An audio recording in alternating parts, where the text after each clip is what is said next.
समावेशी विकास और पर्यावरण संरक्षण विषय पर आधारित 2 दिवसीय राष्ट्रीय संगोष्ठी का औपचारिक समापन हुआ।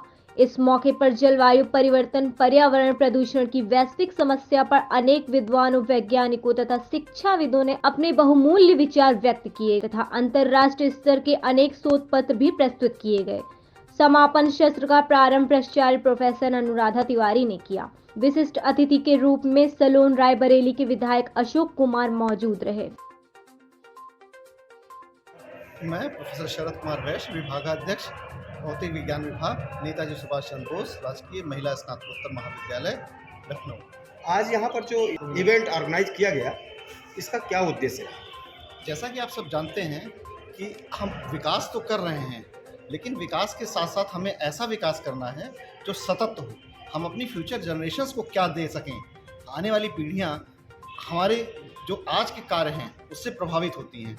तो इसी चीज़ को ध्यान में रखते हुए मैंने इस जो दो दिवसीय हमारा जो है राष्ट्रीय संगोष्ठी आयोजित की है, इसका जो विषय रखा है वो advancement and strategies for sustainable development and environmental protection. अब आपने एनवायरनमेंट की बात की है तो एक सवाल तो यहाँ बनता है, ये बताइए, लगातार देखा जा रहा है कि जैसे उत्तराखंड में हुआ, फिर यूपी में भी एक जगह यही घटना देखने को मिल रही है कि ज़मीनें फट रही हैं और बिल्डिंगें दरक रही हैं। क्या कहना चाहेंगे इस विकास को आप? हाँ, इसीलिए तो इसी समय पर तो इस शब्द की आवश्यकता है जिसको हमने कहा है सस्टेनेबल डेवलपमेंट। सस्टेनेबल डेवलपमेंट का मतलब ये है कि हम विकास तो करें, लेकिन इस प्रकार का विकास करें कि जिसमें विनाश कम से कम हो। और वास्तव में ऐसा हो रहा है कि हमें ये सोचना पड़ेगा कि हम वास्तव में विकास कर रहे हैं या विनाश की तरफ बढ़ रहे हैं।